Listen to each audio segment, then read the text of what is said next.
আমার নাম অঞ্জলি। আমার বয়স ৩০ বছর।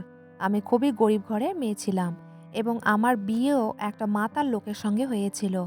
কোনো মেয়ের বাবা-মা কখনোই চাইবে না তাদের মেয়ের বিয়ে একটা মাতাল লোকের সঙ্গে হয়ে যাক। কিন্তু আমার বাবা অনেক লাচার ছিল। তাই একটা গরিব লোকের সঙ্গে বিয়ে দিয়ে দেয়। গরিবটা মেনে নেওয়া যায়, কিন্তু একটা মাতাল লোক কখনোই মেনে নেওয়া যায় না। খুব কষ্ট হয়। বিয়ের কয়েক বছর পরে আমি মালকিনের বাড়িতে কাজ করতে আসি। আমার আগে থেকেই ৩টে বাচ্চা ছিল। আমার স্বামী মদ খেয়ে মাতলামো করত। আমার পরিবারে অনেক অভাব হতো। তাই বাধ্য হয়ে শহরে এসে মালকিনের বাড়িতে কাজ করতাম। মালকিনের বাড়িতে কাজ করতে আজ ৬ বছর হয়ে গেছে। মালকিনের বাড়িতে আমি সবার থেকে বিশ্বস্ত কাজের মাসি ছিলাম। এত বছর কাজ করার পরে আমি তাদের বাড়ির মেম্বারের মতোই হয়ে গেছিলাম। মালকিনের যে কোনো কাজ আমি করতাম। কোনো কাজে না বলতাম না। কিন্তু মালিক ও মালকিনের বিয়ে হতে ৮ বছর হয়ে গেছে। এখনও তাদের বাচ্চা হয়নি। মালিক ও মালকিন একে অপরকে খুবই ভালোবাসতেন। তাদের দুইজনের ভালোবাসা দেখে আমার খুব ভালো লাগতো। আমি যেহেতু মালকিনকে খুব ভালোবাসতাম, আর মালকিন আমায় খুব ভালোবাসতেন। আমার দরকারের সমস্ত জিনিস মালকিন কিনে দিতেন। কিন্তু মালিক ও মালকিনের বাচ্চা না হওয়ায় মালকিন খুবই কান্নাকাটি করতেন এবং মালিক অনেক চেষ্টা করেছিলেন বাচ্চার জন্য, কিন্তু কোনো কাজ হয়নি। শহরের অনেক বড় বড় ডাক্তারকে দেখিয়েছিলেন, কিন্তু ডাক্তারে বলে দিয়েছিলেন মালকিন কখনোই প্রেগনেন্ট হতে পারবেন না।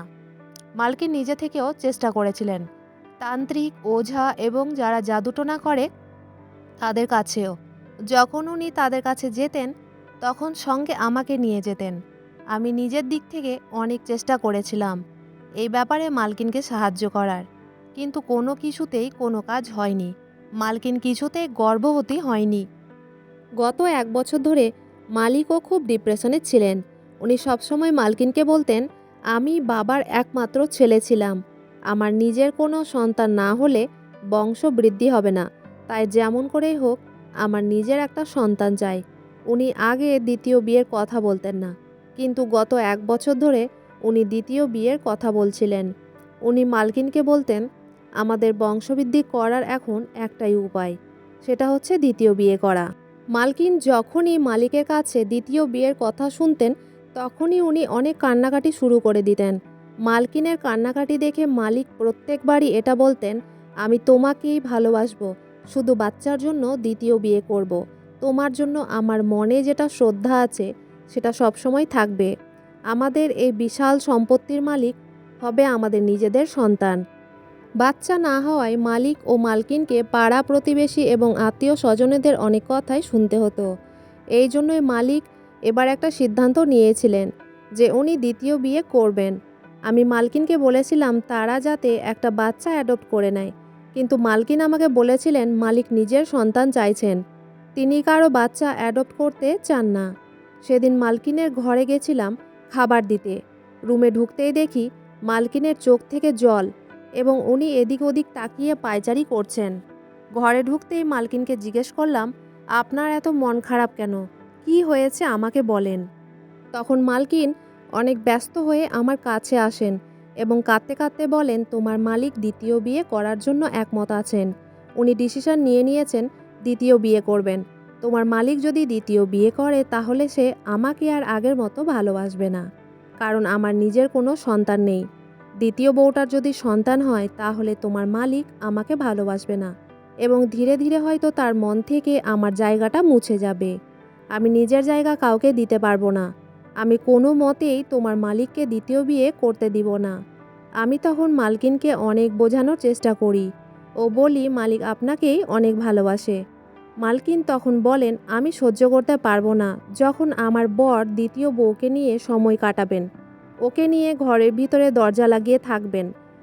এই কথাগুলো আমার বাবার বাড়িতে কাউকে বলতে পারবো না, কারণ তোমার মালিককে আমি জোর করে বিয়ে করেছিলাম। আমার বাড়ি থেকে এই বিয়েতে কেউ রাজি ছিল না। এখন যদি তাদেরকে এইসব কথা বলি তারা আমার উপর রাগ করবে, তাই এইসব কথা আমি কাউকে জানাতে চাই না। মালকিনের ব্যস্ততা দেখে এবং কষ্ট দেখে আমারও খুব খারাপ এবং কষ্ট লাগছিল। এত বছর ধরে মালকিনের বাড়িতে ছিলাম। মালকিন যখন যা বলতেন আমি তখন সেটা করতাম। মালকিন হঠাৎ করে আমার দিকে তাকান এবং আমিও মালকিনের দিকে তাকাই এবং মালকিন আমার কাছে এসে হাত ধরে বলেন, অঞ্জলি, আজ তোমাকে আমার জন্য আরও একটা সাহায্য করতে হবে। যেমন করে হোক আমি তোমার মালিককে দ্বিতীয় বিয়ে করতে দিব না। এতে তোমাকে আমার সাহায্য করতে হবে। আমি তখন মালকিনকে বলি, অবশ্যই করব। আপনি যা বলবেন সেটাই করব। কিভাবে আপনার সাহায্য করতে পারি আপনি শুধু সেটা বলেন। আপনার খুশির জন্য যা করতে হবে আমি তাই করব। তখন মালকিন বলেন, তুমি যদি এই কাজটা করো তাহলে তোমাকে আমি 40 লক্ষ টাকা দেব।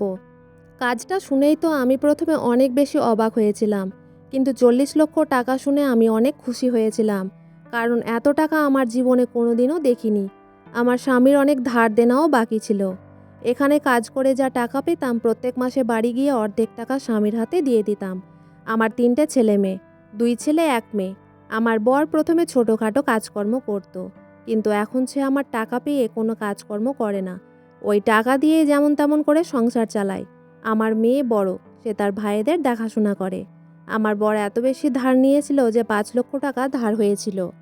তাই 40 লক্ষ টাকার কথা শুনে আমি ভেবেছিলাম এই কাজটা করে নিব এবং এই 40 লক্ষ টাকা থেকে আমার স্বামীর যা ধার দেনা আছে সব শোধ করে দিব এবং এই টাকা দিয়ে আমাদের সব অভাব মিটে যাবে। আমার স্বামী তো শুধু টাকার সঙ্গে মতলব রাখত, আমার প্রতি তার কোনোই টান ছিল না। আসলে মালকিন যখন আমাকে কাজটা করতে বলেছিলেন তখন প্রথমে আমি না বলে দিয়েছিলাম, কিন্তু মেম সাহেব বলেছিলেন, তোমাকে এত টাকা দিব যে তোমার সব অভাব দূর করে দিব। তোমাকে 40 লক্ষ টাকা দিব। অঞ্জলি, তুমি আমাদের এত সাহায্য করেছ, শুধু আর একটা সাহায্য করে দাও। আমি সারা জীবন তোমার এই দয়া ভুলব না। মালকিনের কথাগুলো শুনে আমি রাজি হয়ে গেছিলাম। তারপর বলেছিলাম আমাকে আমার স্বামীর সঙ্গেও কথা বলতে হবে। সে যদি এই কাজে রাজি না থাকে তাহলে আমি করতে পারবো না। আমার স্বামী যদি রাজি হয়ে যায় তাহলে মালিকের সঙ্গে কথা বলতে হবে।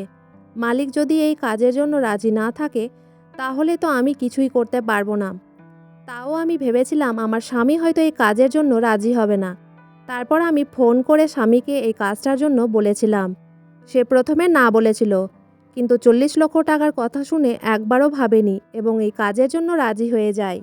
আমি জানতাম 40 লক্ষ টাকার কথা শুনে সে কোনো কিছুতেই বাধা দেবে না, তার শুধু টাকার সঙ্গেই মতলব ছিল। আসলে কাজটা ছিল, মালকিন কোনো মতেই মালিককে দ্বিতীয় বিয়ে করতে দিতেন না। মালিকের শুধু নিজের একটা সন্তানের সঙ্গেই মতলব ছিল। সে যেমন করে হোক নিজের একটা সন্তান চাইছিলেন। তাই মালকিন আমাকে বলেছিলেন আমি যাতে এক রাতের জন্য মালিকের সঙ্গে সম্পর্ক করি, এতে উনি আমাকে 40 লক্ষ টাকা দিবেন এবং মালিকের সঙ্গে সম্পর্ক করার পরে আমার গর্ভে যে বাচ্চাটা আসবে সেটা মালিক ও মালকিনকে দিয়ে দিতে হবে এবং ওই বাচ্চাটা মালিকের নিজের রক্ত হবে। প্রথমে আমি না বলেছিলাম, কিন্তু আবার ভাবলাম আমার তো আগে থেকেই 3টে বাচ্চা আছে। এই বাচ্চাটা মালিককে দিয়ে দিলে আমি 40 লক্ষ টাকা পেয়ে যাব। এতে মালিকের নিজের একটা সন্তান হবে এবং আমাদের টাকার অভাবটাও মিটে যাবে। আমরা খুব ভালোভাবে জীবনযাপন করতে পারবো। মালকিনের একটা শর্ত ছিল, বাচ্চাটা হওয়ার পরে উনি বলেছিলেন, অঞ্জলি, তারপর তুমি আর আমাদের বাড়িতে কাজ করতে আসবে না। কারণ ছেলেদের নিয়ত কখন যে পাল্টে যাবে বলা মুশকিল। কারণ ওই বাচ্চাটার আসল মা তো তুমিই হবে। তাই তুমি বাচ্চা দেওয়ার পরে গ্রামের বাড়ি 40 লক্ষ টাকা নিয়ে চলে যাবে। সেখানে গিয়ে সুখীভাবে জীবনযাপন করবে। মালকিনের কথা শুনে আমার খুব কষ্ট হয়েছিল। আমি মালকিনকে বলেছিলাম, গত 6 বছর ধরে আপনার বাড়িতে থাকি। এই কাজটা ছেড়ে দিলে আমি কোথায় কাজ করব? এর পরেও যদি আমার টাকার দরকার হয় তাহলে আমি কোথায় পাবো? মালকিন তখন বলেছিলেন, 40 লক্ষ টাকা অনেক বড় একটা অ্যামাউন্ট। এটা দিয়ে তোমার চলে যাবে। তারপরেও যদি তোমার টাকার দরকার হয় তাহলে আমাকে একটা ফোন করে দিবে, আমি তোমাকে টাকা পাঠিয়ে দেব। কিন্তু তুমি আর কোনোদিনও আমাদের বাড়ির দিকে ঘুরেও তাকাবে না। আমার স্বামী যখন রাজি হয়ে গেছিল তখন আমি মালকিনকে জিজ্ঞেস করেছিলাম, মালিক কি রাজি হবে? মালকিন তখন বলেছিলেন, তোমার মালিককে রাজি করার দায়িত্ব আমার। মালকিন আমাকে বলেছিলেন, আমার স্বামীর সঙ্গে তোমাকে এক রাত বরদাস্ত করতে পারবো, কিন্তু এই বাড়িতে তোমার মালিক যদি দ্বিতীয় বিয়ে করে নিয়ে চলে আসে তাহলে প্রত্যেক দিন তাকে দেখতে হবে এবং আমাকে তিলে তিলে মরতে হবে। তার থেকে ভালো একদিন কষ্ট পাওয়া। এটা আমি সহ্য করে নিতে পারবো, কিন্তু প্রত্যেক দিন আমি সহ্য করতে পারবো না। তোমার মালিককে আমি অনেক ভালোবাসি এবং আমি চাই না সে আমাকে ছাড়া অন্য কাউকে ভালোবাসা দিক। মালকিন অনেক কষ্ট করে এই কথাগুলো বলছিলেন। এবং তার চোখের দিকে তাকিয়ে আমি স্পষ্ট বুঝতে পারছিলাম যে উনি কত কষ্ট করে এই কাজটা আমাকে করতে বলছেন। একটা মেয়ে কোনোদিনই সহ্য করতে পারবে না যে তার স্বামী অন্য কারো সঙ্গে সম্পর্ক করুক। তারপর মালকিন মালিকের সঙ্গে কথা বলেন। মালিক প্রথমে রাজি ছিলেন না। তারপর মালকিন কোনো রকমভাবে মালিককে রাজি করান। মালিক এই কাজটার জন্য রাজি হন। সেদিন রাতের বেলা মালকিনের সবথেকে কষ্টের দিন ছিল। উনি রাতের বেলা আমাকে সুন্দর করে রেডি করান এবং আমার হাত ধরে আমার চোখের দিকে তাকিয়ে বলেন, অঞ্জলি, তোমার কাছ থেকে যেটা আশা করেছি আজ সেই কাজটা তুমি অবশ্যই করবে। এমনভাবে করবে যাতে আমরা সেটার ফল পাই। এবং মালকিনের চোখ থেকে জল বেরিয়ে আসে। ওটা বলে মালকিন আমাকে জড়িয়ে ধরেন। মালকিনের চোখের জল দেখে আমারও চোখ থেকে জল পড়ে। উনি তখন বলেন, জানি তুমি একটা মেয়ে হয়ে এই কাজটা করছো। তোমার পক্ষেও কতটা কষ্ট সেটাও বুঝতে পারছি। তোমার এই দয়া আমি কোনোদিনই ভুলতে পারবো না। এই বলে উনি আমার সামনে একটা ঘুমের ওষুধ খেয়ে ফেলেন এবং আমাকে মালিকের ঘরে যেতে বলেন। আমি মালিকের ঘরে চলে যাই এবং মালকিন অন্য ঘরে চলে যান। আমারও খুব খারাপ লাগছিল এবং কেমন যেন একটা মনে হচ্ছিল। কোনো কিছুই ভালো লাগছিল না। বাধ্যতামূলকভাবে কাজটা করতে হচ্ছিল। আজ আমার স্বামী আমাকে ভালোবাসলে এরকম কাজ কখনোই করতে দিত না। আমার ছেলে মেয়ের ভবিষ্যতের দিকে তাকিয়ে শুধুমাত্র 40 লক্ষ টাকার কথা ভেবে এই কাজটা করার জন্য আমি রাজি হয়ে গেছিলাম। কিন্তু ভাবতেও পারিনি এরপরে আমার এত খারাপ অবস্থা হয়ে যাবে। সেদিন রাতটা আমি মালিকের সঙ্গে কাটাই। তার কিছুদিন পর থেকে আমার শরীর খারাপ হতে শুরু করে। এটা দেখে মালকিন অনেক খুশি হয়েছিলেন। মালিক এবং মালকিন যা চেয়েছিলেন সেটাই হতে চলেছিল। মালিকের সঙ্গে রাত কাটানোর 1 থেকে 2 মাসের মধ্যেই আমি গর্ভবতী হয়ে যাই এবং ডাক্তার এটা কনফার্ম করে দেয় যে আমি প্রেগনেন্ট হয়ে গেছি। এই খবরটা জানার পরে মালিক এবং মালকিন অনেক বেশি খুশি ছিলেন। তাদের স্বপ্ন পূরণ হতে চলেছিল। এই খবরটা জানার পরে তাদের আত্মীয় স্বজনেদের এই কথাটা বলেছিলেন যে মালকিন প্রেগনেন্ট আছেন, কারণ মালিক এবং মালকিন চাইছিলেন না আমাদের ভেতরের সত্যি কথাটা কেউ জানতে পারুক। তাই মালিক এবং মালকিন এই প্ল্যানটা করেছিলেন। তারা সবাইকে বলেছিলেন মালকিন গর্ভবতী হয়েছে। কিছু কিছু জন তো এই কথাটা বিশ্বাস করতে চাইছিল না। তাই তারা বাড়িতে এসে মালকিনের সঙ্গে দেখা করতে আসে এবং প্রায় দিনই মালিক এবং মালকিনের আত্মীয় স্বজনেরা আসতে থাকে এটা দেখার জন্য যে সত্যি মালকিন প্রেগনেন্ট হয়েছে কিনা। এতে আমার এবং মালকিন দুজনেরই অসুবিধে হতো, কারণ বাড়িতে লোকজন আসলে আমাকে তখন খাতির যত্ন করার জন্য কাজ করতে হতো এবং লোককে দেখানোর জন্য মালকিন শুয়ে থাকতেন। মালিক একদিন বললেন, এরকমভাবে আত্মীয় স্বজনেরা আসতে থাকলে আমাদের সত্যি কথাটা সবাই জেনে যাবে। তখন কিন্তু আমরা বাইরে কাউকে মুখ দেখাতে পারবো না। তাই আমাদেরকে অন্য কোনো ব্যবস্থা করতে হবে যাতে কেউ এই সত্যিটা জানতে না পারে। আমি তখন মালিক এবং মালকিনকে একটা উপায় বলেছিলাম। মালিকের অন্য জেলায় একটা ছোট্ট গেস্ট হাউস ছিল। আমি তখন বলেছিলাম, আপনাদের ওই গেস্ট হাউসে কেউ যায় না, ওটা ফাঁকা পড়ে আছে। যতদিন বাচ্চাটা হয়নি আমি এবং মালকিন ওখানে গিয়েই থাকবো। আপনি বলে দিবেন মালকিন বাবার বাড়ি চলে গেছে, বাচ্চা হওয়ার পরে বাড়ি আসবে। তাহলে আমাদের এই সত্যি কথাটা আর কেউ জানতে পারবে না। মালিক এবং মালকিন আমার এই আইডিয়াটা খুব পছন্দ করেছিল। যখন থেকে আমি মালিকের বাচ্চার মা হতে চলেছিলাম তখন থেকে মালিক এবং মালকিন আমার খুব খেয়াল রাখতেন। কোনো কিছুর অভাব হতে দিতেন না। সবসময় ডাক্তার ওষুধ পানি লেগেই থাকতো। আমি তখন ভাবতাম, এরকম ভালো মানুষের সঙ্গে ভগবান কেন এমনটা করেছেন? কেন তাদের একটা সন্তান দেয়নি, যার জন্য আজ তাদের সন্তানকে আমার গর্ভে ধারণ করতে হয়েছে। তারা যখন আমার খুব কেয়ার করত তখন খুব ভালো লাগতো এবং ভাবতাম মানুষের কি কপাল, একদিন আমি তাদের কাজ করতাম, তাদের সেবা যত্ন করতাম। আর আজ তারাই আমার সেবা যত্ন করছে। আমি বেশ ভালোই ছিলাম, কিন্তু যত দিন যাচ্ছিল আমার মনের দুশ্চিন্তা বাড়ছিল। আমি কোনোদিনও ভাবতে পারিনি আমার সঙ্গে এরকম একটা হয়ে যাবে, কারণ আমার 3টে বাচ্চা আগে থেকেই ছিল। আমার বাচ্চা নেওয়ার আর কোনো ইচ্ছে ছিল না। তারপর আমরা এই বাড়ি থেকে চলে যাই মালকিনের অন্য একটা গেস্ট হাউসে। আমাদের সঙ্গে একটা কাজের মাসি এবং একটা পাহারাদারও পাঠিয়েছিলেন মালিক। মালকিনও আমার সঙ্গেই ছিলেন ওই গেস্ট হাউসে। আমাদের দিন ভালোই কাটছিল। মালকিন আমার খুব খেয়াল রাখতেন। মালকিন সারাদিন আমার কাছে থাকতেন এবং ওই কাজের মাসিটা সমস্ত কাজ করত। মালিক মাঝে মধ্যে এই গেস্ট হাউসে আসতেন এবং অনেকগুলো খাবার, ফলমূল, জুস এইসব নিয়ে আসতেন এবং কোনো কিছুর অভাব হতে দিতেন না। ওদিকে আমার স্বামী 40 লক্ষ টাকার না জানি কি স্বপ্ন দেখে বসেছিল। ওর তো আমার কোনো চিন্তাই ছিল না। ও শুধু একটা স্বপ্ন নিয়ে বসেছিল কখন তার হাতে 40 লক্ষ টাকা আসবে এবং কখন সে ওই টাকাগুলো নিজে ইচ্ছামতো নষ্ট করতে পারবে। এদিকে যত দিন যায় আমার মনের দুশ্চিন্তা বাড়তে থাকে এবং আমি দিন দিন অন্যমনস্ক হয়ে যেতে থাকি। প্রত্যেকদিন রাতে একটাই স্বপ্ন দেখি, একটা ছোট বাচ্চা যেন আমাকে বলছে, মা, আমি তোমার সন্তান, তুমি আমাকে নিজের থেকে আলাদা করে দিও না। প্রত্যেকদিন একই স্বপ্ন দেখে দেখে আমি অন্যমনস্ক হয়ে গেছিলাম এবং ধীরে ধীরে আমার মনের মধ্যে একটা খেয়াল আসে, যতই হোক এটা আমার সন্তান। একটা সন্তানের প্রতি মায়ের ভালোবাসা বাবার চেয়ে অনেক বেশি হয়। আমি নিজের গর্ভে একে ধারণ করেছি। কিভাবে আমি ছোট বাচ্চাকে আমার থেকে দূরে করে দিতে পারি? আমার দিন দিন এরকম ব্যবহার দেখে মালকিন আমার উপরে সন্দেহ করেছিলেন এবং একদিন ফোনে মালিককে বলেছিলেন, অঞ্জলির মতিগতি আমাকে ঠিক লাগছে না, সে আবার আমাদের বাচ্চা নিয়ে পালিয়ে যাবে না তো? মালিক তখন ওদিক থেকে বলেছিলেন, অঞ্জলি কখনোই এরকম করবে না, সে এত বছর ধরে আমাদের সঙ্গে আছে, কখনোই বিশ্বাসঘাতকতা করবে না, তুমি ওটা নিয়ে একদম চিন্তা করো না। মালিক ও মালকিনের এই কথাগুলো আমি লুকিয়ে শুনে নিয়েছিলাম। দিন দিন আমার মন থেকে 40 লক্ষ টাকার লোভ মুছে যাচ্ছিল এবং বাচ্চাটার কথায় বেশি ভাবছিলাম এবং আমি মনে মনে ডিসিশন নিয়ে নিয়েছিলাম 40 লক্ষ টাকার থেকে আমার এই বাচ্চার দাম অনেক বেশি। আমি এই বাচ্চাকে কাউকে দিতে পারবো না। এই কথাটা আমি কাউকে জানাইনি এবং আমি মালকিনকেও সন্দেহ হতে দিইনি। তারপর ওই দিনটা চলে আসে যখন মালিক এবং মালকিনের স্বপ্ন পূরণ হতে চলেছিল। ডাক্তারে ডেলিভারির ডেট দিয়ে দিয়েছিল। সেদিন আমি মনে মনে ভেবে নিয়েছিলাম, যেমন করে হোক আমাকে এখান থেকে পালিয়ে যেতে হবে এই বাচ্চাটাকে নিয়ে। আমি তখন একবারও মালিক এবং মালকিনের ব্যাপারে ভাবিনি যে তাদের কি অবস্থা হবে। আমি তখন নিজের ব্যাপারেই ভেবেছিলাম। ডেলিভারির আগের দিন রাতে আমি চুপচাপ গেস্ট হাউস থেকে বেরিয়ে চলে যাই এবং পালিয়ে চলে যাই আমাদের গ্রামের দাইমার কাছে। সেদিন আমি অনেক কষ্ট করে দাইমার কাছে পালিয়ে গেছিলাম। সেদিন সকাল 10টায় ডাক্তার আমাকে ডেলিভারির ডেট দিয়েছিল, কিন্তু আমি সেদিন ভোরবেলায় দাইমার বাড়ি পৌঁছে যাই। সেদিন নর্মালে আমার বাচ্চা হয় এবং পুত্র সন্তান হয়। এর আগেও দাইমার কাছে আমার 3টা সন্তান নর্মালেই হয়েছিল, তাই আমার অভ্যেস ছিল। আমি জানতাম মালিক চুপচাপ বসে থাকবে না, উনি যেমন করেই হোক আমাকে খুঁজে বের করবেন।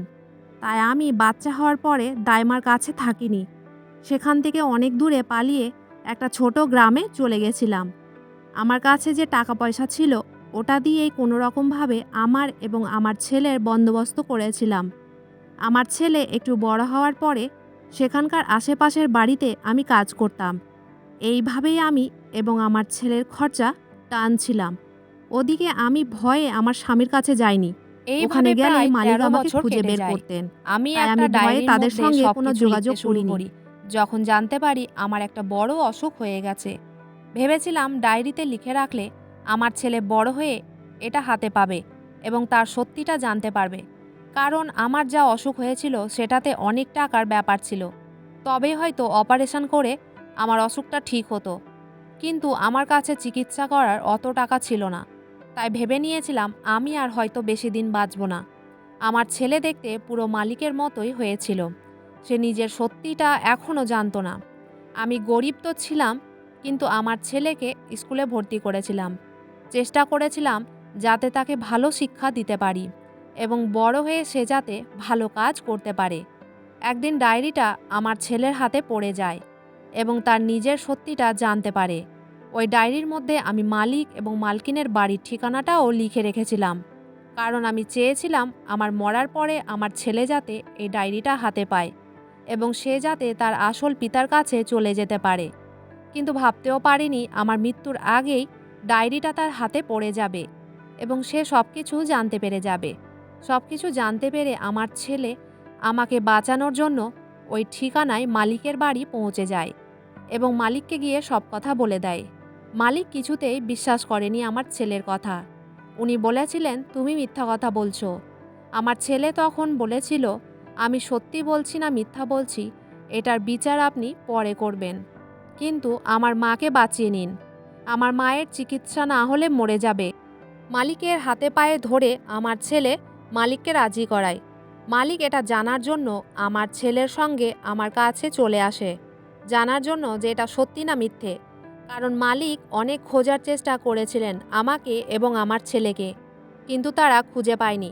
তারপর মালিক আমার কাছে এসে সত্যিটা জানতে পারে। মালিক ও মালকিন আমাকে অনেক কথা শোনান এবং বলেন, অঞ্জলি, তুমি যা করেছো আমাদের সাথে, তোমাকে কোনো দিনই ক্ষমা করতে পারবো না। তোমার জন্য আমাদের অনেক লোকের কাছে অপমানিত হতে হয়েছে। না পেরে আমাদের আত্মীয় স্বজনেদের বলে দিয়েছিলাম আমাদের বাচ্চাকে হসপিটাল থেকেই কেউ চুরি করে নিয়েছে। আমরা কখনোই ভাবতে পারিনি তুমি আমাদের সঙ্গে এত খারাপ করবে। তোমাকে অনেক বিশ্বাস করেছিলাম। এইসব কারণের জন্য আমি ভয়ে আর দ্বিতীয় বিয়েও করিনি এবং আমরা দুইজন ভেবেই নিয়েছিলাম যে আমাদের কপালে সন্তান নেই। তারপর থেকে আমরা বাচ্চার খেয়াল নিজের মন থেকেই বের করে দিয়েছিলাম। আমি মালিকের কাছে হাত জোড় করে ক্ষমা চেয়েছিলাম এবং বলেছিলাম, মালিক, আমি আপনাদের সঙ্গে অনেক খারাপ করেছি বলেই ভগবান আজ আমাকে এত বড় শাস্তি দিয়েছেন। আজ আমি মৃত্যুর মুখে আছি। আমি আর হয়তো বাঁচতে পারবো না, কারণ আমার কাছে অত টাকা নেই নিজের চিকিৎসা করার জন্য। তখন আমার ছেলে মালিকের হাতে পায়ে ধরে বলে, আপনি আমার মাকে বাঁচিয়ে নিন। আপনি আমার বাবা, কিন্তু যতই হোক উনি আমার মা। তাকে বাঁচিয়ে নিন। উনি যা ভুল করেছেন ক্ষমা করে দিন।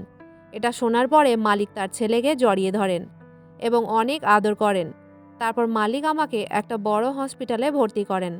আমার অপারেশন হওয়ার পরে ডাক্তার বলে আমি এখন রোগমুক্ত হয়েছি। তারপর আমি ধীরে ধীরে সুস্থ হয়ে উঠি এবং আমার ছেলেকে বলি, মালিক হচ্ছে তোমার আসল বাবা এবং মালকিন হচ্ছে তোমার মা। তুমি ওদের সন্তান। আজ থেকে তুমি ওদের কাছেই থাকবে। তোমার যখন আমাকে দেখার ইচ্ছে করবে আমি মাঝে মধ্যে তোমার কাছে চলে আসব। তারপর মালিক এবং মালকিন ছেলেকে নিয়ে চলে যায় নিজের বাড়ি এবং আমি চলে যাই আমার স্বামীর বাড়ি। ওখানে গিয়ে জানতে পারি আমার স্বামী গত 10 বছর আগেই মারা গেছে। তার লিভার ব্লাস্ট হয়ে গেছিল অনেক বেশি অ্যালকোহল খাওয়ার জন্য। আমার আগের 2 ছেলে ও 1 মেয়ে অনেক বড় হয়ে গেছে। তারা আমাকে দেখে জড়িয়ে ধরে এবং বলে, তুমি এতদিন আমাদের কাছে আসোনি কেন? তোমাকে খোঁজার অনেক চেষ্টা করেছি। তারপর মালিক এবং মালকিন তাদের কথা অনুযায়ী 40 লক্ষ টাকা আমাকে দিয়ে দেয় এবং বলে, পরে যদি আরও টাকার দরকার হয় বা কোনো কিছুর অসুবিধে হয় তাহলে আমাদের জানাবে।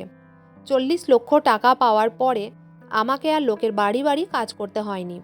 আমার 2 ছেলে ও মেয়েকে নিয়ে সুখে জীবনযাপন কাটাচ্ছিলাম এবং মাঝে মধ্যেই আমার ছোট ছেলের সঙ্গে দেখাও করতে যেতাম। বন্ধুরা, আজকের গল্পটা ভালো লাগলে অবশ্যই লাইক, শেয়ার, সাবস্ক্রাইব করতে ভুলবেন না। গল্পতে ভুল ত্রুটি থাকলে ক্ষমা করবেন। আজকের মতো এতটাই। ধন্যবাদ।